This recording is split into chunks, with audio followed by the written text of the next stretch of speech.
Soligehem pasi hoggehem pengayu Soligehanyirsi hoggehenyirngayu Soligehem pasi hoggehem pengayu Soligehanyirsi hoggehenyirngayu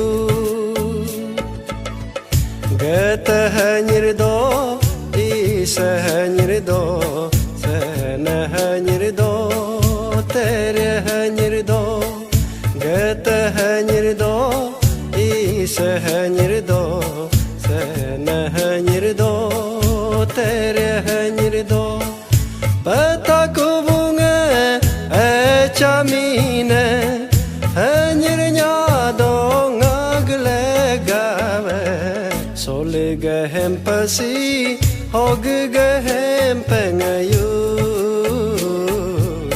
Soligehanyirsi hoggehenyirngayu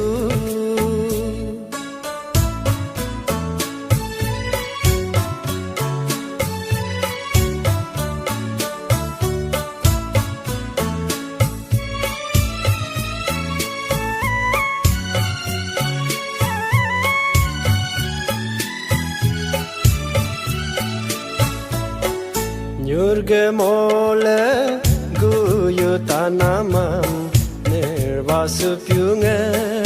tomi jigamga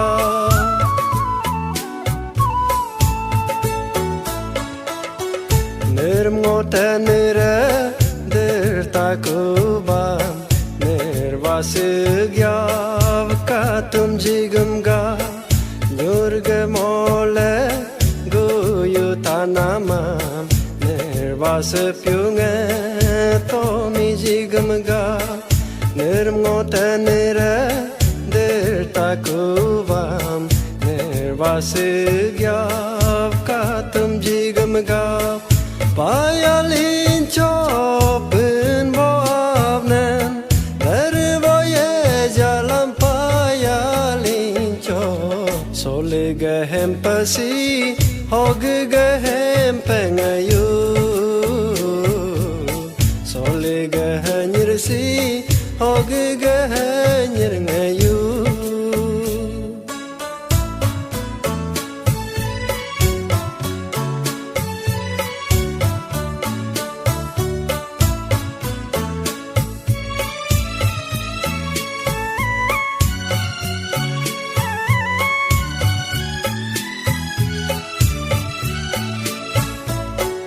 Isa todkam ngagasipam Jisu jarav jigam gave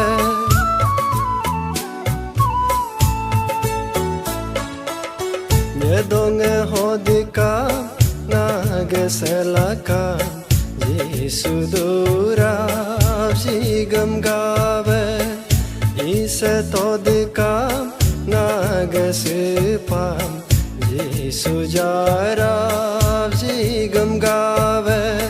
Yedong hodekam nagaselakam Jisu durav jigam gave Didira dirdkam racheka chedkam Dogumagundkam tayame vyodkam Alindaklam bekam alin gatelani Soligehem pasi hoggehem pegoni Soligehanyirsi hoggehenyirgoni Gatahanyirdo isahanyirdo sanahanyirdo terahanyirdo Pataku bunga achamine hanyirnya dong aglegawe Soligehem pasi hoggehem pegoni Soligehanyirsi hoggehenyirgoni Hoggehem pegoni